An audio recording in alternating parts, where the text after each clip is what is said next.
Hello there my YouTube friends, it's Ebird Online and I'm back with another video. And so today we're going to be assessing the brand new season of 90 Day Fiancé. Yes, it's season 8, it's coming on the 6th of December. And where would you guys be without the Ebird casting her beady eye over our couples?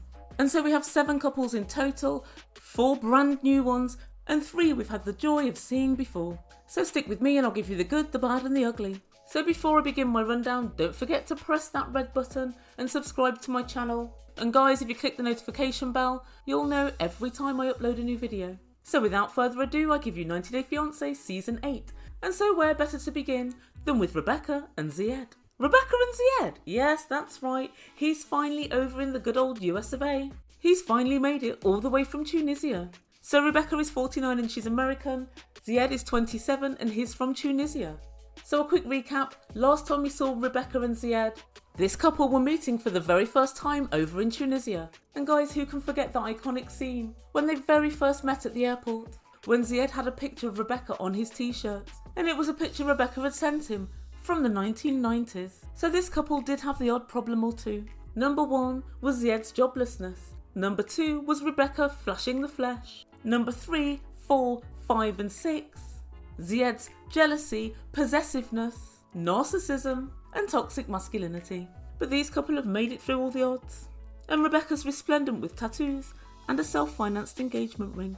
And looking at these photos, it seems as if Rebecca's been putting Zied off his food. He's half the man he used to be. And it seems as per usual, he's on a fast track to getting married. He wants to get married as quickly as possible. And Rebecca's still, as ever, worried about his intentions. And she's worried if he's marrying her for the right reasons. If those reasons are for a green card, then yes, it's the right reasons. But if those reasons are for love, then no, he's probably not. And next up, we have one of our new couples, Brandon and Julia. So Brandon's 27 and he's from the US. And Julia is 26 and she's from Russia. And guys, I'm happy to report that these two look like somewhat of a normal match. Where did they meet, I hear you ask? His friend introduced them. Where did his friend meet her? At the strip club. Oh, here we go. So Brandon's a country boy and he lives and works on his parents' farm. And Julia's a city girl, a go-go dancer no less. And so apparently they met up in Iceland, they hit it off, everything went well. And now Julia's moving to the US with the hope of getting a K1 visa.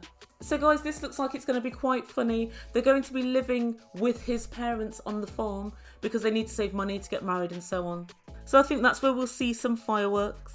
And I did see on the sneak peek video that Brandon's dad was standing in an old barn and he said all of this can be yours one day.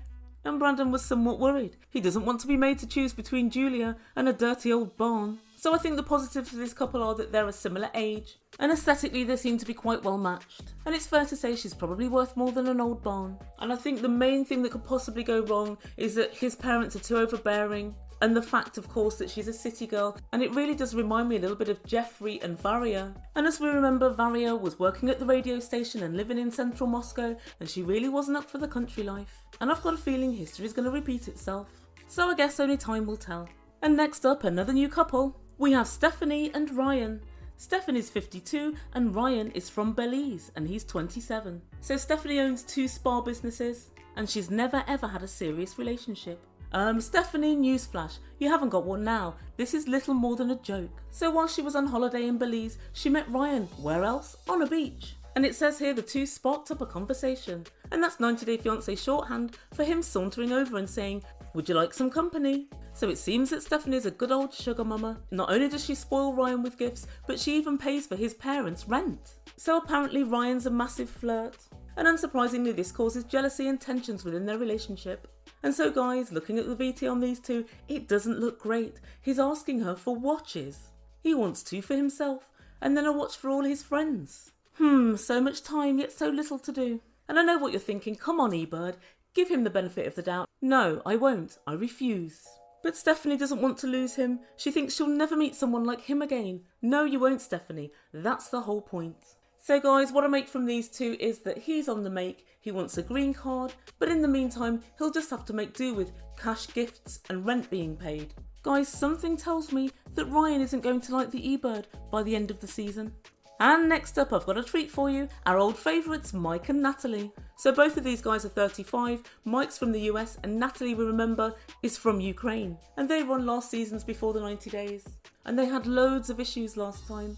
So Natalie was an Orthodox Christian, Mike believed in aliens, and they're still debating which religion to bring their children into. My vote's for the aliens. And also Natalie's a vegan, and Mike carefully explained to her that he hadn't fought his way to the top of the food chain to eat bloody vegetables. He loves nothing more than a burger and chips.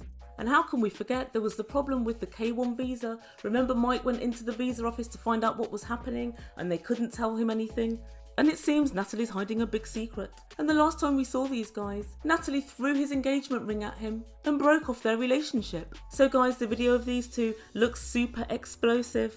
When Natalie arrives, Mike's mum's asking her, why haven't you unpacked? And she said, because Michael and I are arguing, through her gritted teeth. Remember, her jaw is permanently clenched. And I've got a theory if she ever unclenches her jaw, a little forked tongue will make itself known. But Mike, who lacks cognitive reasoning skills, decided to bring Natalie to the US despite all of this. And guys, then we see them a little bit later on, and she's in floods of tears and she's packing all her suitcases into the car. And she says she has to leave the US because she's illegal here. And she said, Michael is a monster. Oh, come on, Natalie, he's not quite a monster.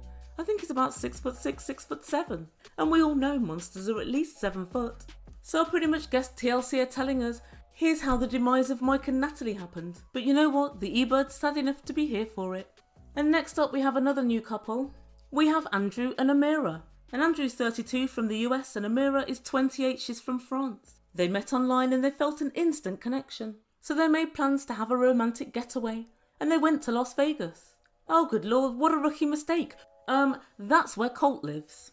Be careful. She'll be the unfortunate recipient of unsolicited emails. And so in Las Vegas he proposed, and so now they've filed for the K1 visa, but it says here that Andrew's struggling to get Amira over before the COVID restrictions come into play. So again, these guys look really well matched, they're both quite good looking, and this might actually be the real thing. I guess the only thing that's really going against them, I would say, is the fact that they've only met each other for 1 week, and they hadn't really been talking online for a very long time. So it's difficult to work out how well they actually know each other. There aren't so much details on this couple, so I'm not quite sure if she managed to ever even get to the US, but I guess we'll see. And next up we have yet another old couple, Taric and Hazel. And unfortunately, the Ebird's a little bit lacking because I haven't actually seen the season they were on, so I'm going to go back and have a look at it before this airs. But I think I've seen 1 or 2 episodes of them. And if I'm not very much mistaken, Taric travelled to see her with his brother. I'm pretty sure that's the couple. And Taric's from America, he's 46, and Hazel is 28, she's from the Philippines. And when Taric went over to see her before, he tried to fit into her culture, but it wasn't massively successful, as I remember. I think that he went over with his brother, and I think his brother was a little bit of a fly in the ointment, as it were. So apparently now she's over in the US, but she's left her 8-year-old son in the Philippines, and she wants to try and bring him over as soon as she can. Faster than Larissa, please. But guys, this storyline looks set to be quite interesting because Hazel's bisexual, and she said in the Philippines she's never really explored that, but this couple want to find an American girlfriend to add to she and Taric's relationship. What? So I guess 90 Day Fiancé are angling at the first throuple on the show, and on the video we see them online looking at people's profiles, trying to choose this girlfriend as if it's a takeaway. What could possibly go wrong? And I'm not quite sure what his brother's going to say about all this, although I'm pretty certain he's going to keep the conversation unreasonable, petty and trifling. Taric for me is quite a strange character. He always looks like he's a man with a plan, although he doesn't quite yet know what the plan is. So guys, I'm almost certain this is going to go horribly, horribly wrong. They barely know each other without bringing in a third party. Oh lord. And ladies and gentlemen, the final couple for season 8 are Yara and Jovi. Jovi's 29 and he's from LA, and Yara is 25 again, she's from Ukraine. And those Ukrainians get about a bit. And I think it's fair to say that Jovi is punching when it comes to Yara, but this happy couple met on a travel up to meet new people, and he thought it was just going to be a hookup. But they had, allegedly, an instant connection. Right, okay, that's Wi-Fi. It kind of works worldwide. And so these guys have actually been through a few hard times together. Yara discovered she was pregnant 6 months into the relationship, but unfortunately she suffered a miscarriage, and this has brought them closer together. But these guys have bonded over this awful experience, and now he's decided to bring her to the US and file for the K1 visa. that this guy's quite a young party guy, and it seems like he's somewhat of a bachelor. And I think the great question for this couple is going to be, can she actually calm him down? And is he actually ready for marriage? So that's all of our couples for season 8. Guys, let me know what you think. Which couples do you think will work? Which couples do you think will be firing on all cylinders? And which couples do you think will be backfiring? And what do you think to brand new couples versus returning couples?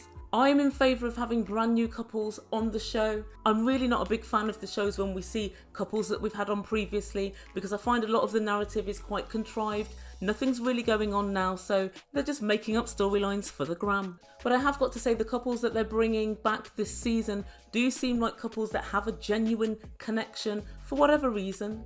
So all in all, I think it looks quite promising. Let me know what you think in comments down below, and I will see you very soon with another video. Just before you go, stop whatever you're doing and press that red subscribe button and join the Ebird family. And also, if you've enjoyed the video, press the like button, and I'll be back over the weekend with another video. And I think I might do some unpopular opinions. I've had a few quite spiky responses this week, so I might well reply to some of those. But in the meantime, have a great evening. You've been listening to Ebird Online. Ciao for now.